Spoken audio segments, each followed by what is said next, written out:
میں گزارش کروں گا جناب نون عین صابر صاحب سے کہ وہ تشریف لائیں اور اپنا اظہار خیال کریں. ان کے آنے سے پہلے بتاتا ضرور 90 کی دہائی اور دو نوجوان عمر عادل صاحب اور نون عین صابر صاحب وہ شرک پور سے ہر جمعرات کو اس وقت ہوتا ہوگا سر پروگرام جی جمعرات کو آیا کرتے تھے, رات گئے تک وہ پروگرام ہوتے تھے اور یہ یہیں پر شادرہ میں سو جایا کرتے تھے اور اگلے دن پھر شرک پور جاتے تھے. جناب نون عین صابر صاحب بھرپور تالیوں میں.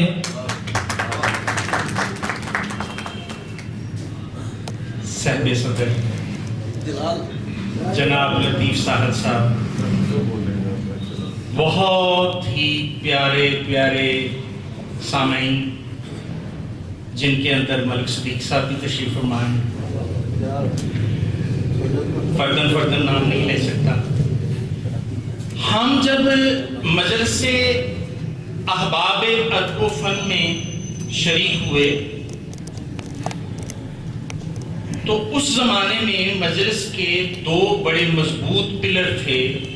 ایک کا نام لطیف ساحل تھا اور دوسرے کا نام سہراب اسلم تھا. تو ہم نے دیکھا کہ یہ دونوں شخصیات جو ہیں, ہمہ جہت شخصیات جو ہیں, یہ ہمیشہ سے ہی ہنرمند تھیں, ہمیشہ ہی سے ادب کے نہایت اعلیٰ مقام پہ فائز ہمیں نظر آئے.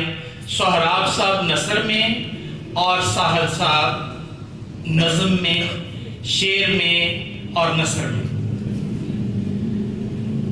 تو ہمارا تو یہ طالب علمی کا زمانہ تھا اور یہ ہمارا سکول تھا اور یہ دونوں سکول آف تھاٹ تھے. اسی سکول آف تھاٹ سے ہم نے حروف تہجی سیکھی, شعر کی حروف تہجی,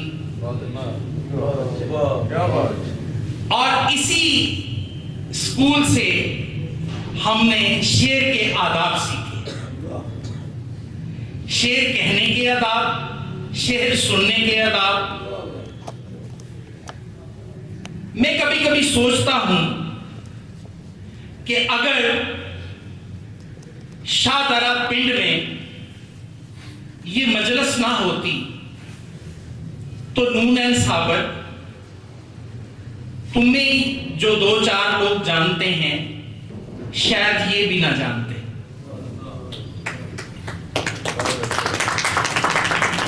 میرے حصے میں جو کام آیا وہ یہ تھا کہ میں شرک شریف سے بہت ہی اہتمام کے ساتھ نکلتا.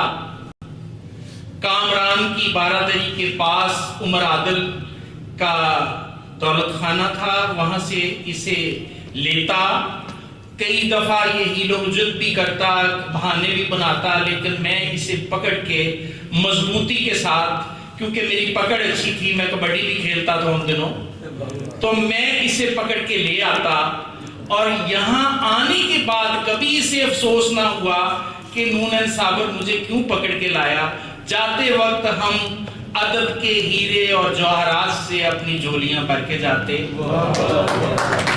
اور کمال یہ تھا کہ جب نشست ختم ہوتی تو سہراب اسلم صاحب جو تھے ہم ان کے ہم نشین ہو جاتے اور وہ ہمیں شاہدرہ اسٹیشن پہ لے جاتے.